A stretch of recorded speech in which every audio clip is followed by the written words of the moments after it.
Well, the Supreme Court has announced it will take up two landmark same-sex marriage cases early next year. The first involves California's Proposition 8, a measure that voters approved that recognizes marriage only between one man and one woman after the state had previously allowed gay couples to get married. Well, Prop 8 was struck down by a federal judge. The second case before the Supreme Court will examine the constitutionality of a federal law. The Defense of Marriage Act also defines marriage as only between one man and one woman. Let's bring in our experts before the justices get to it. We'll debate it here. Elizabeth Wydra, Chief Counsel for the Constitutional Accountability Center, and Brian Brown, President of the National Organization for Marriage. Welcome to you both.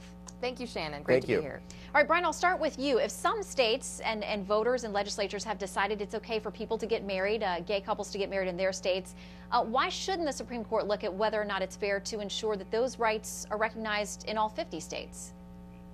Well, actually, I'm happy that the court took the Perry case. The lower court, as you said, decided that the voters of California didn't matter and essentially threw out their votes, and did so in a pretty extreme decision, basically arguing that the majority of Californians, the majority of Americans who voted to protect marriage as the union of a man and a woman, are somehow motivated by animus and are discriminating. So I'm very happy, our organization is very happy that the Supreme Court took the Perry case.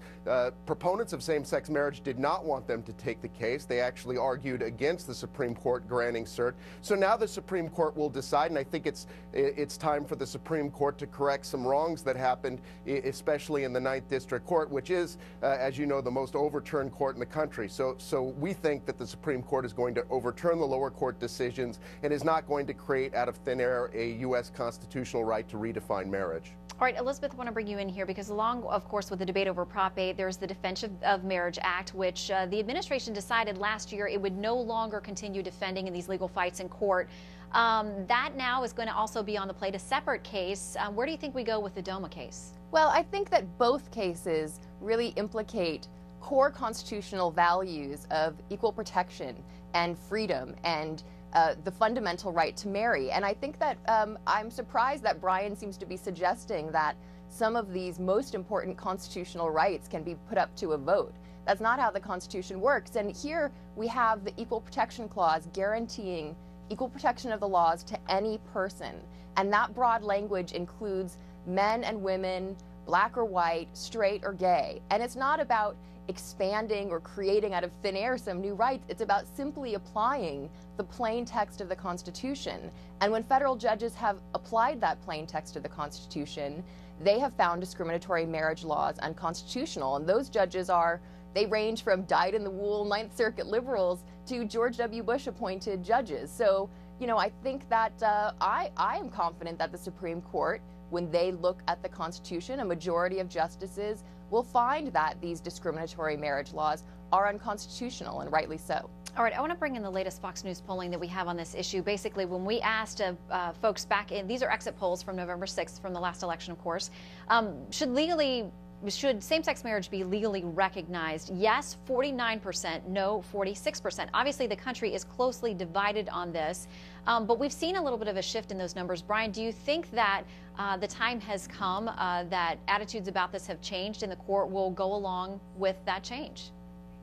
No, I don't think that's the case at all. I mean, look, 6 months ago, North Carolina voted by over 61% to protect marriage as the union of a man and a woman. Of course, there were the 4 deep blue liberal states that voted to redefine marriage, but that is an indication of the future of this country. There is no constitutional right to redefine marriage. Our founding fathers didn't see it that way, and the last Supreme Court decision, Baker v. Nelson, the United States Supreme Court said that there was no federal question here. So this is essentially making the law up as you go along. It is reading into the Constitution something is not there. And I do not believe the United States Supreme Court is going to launch another culture war. Just like Roe versus Wade did not end the abortion debate, creating a right to redefine marriage will not end this debate. It'll exacerbate it.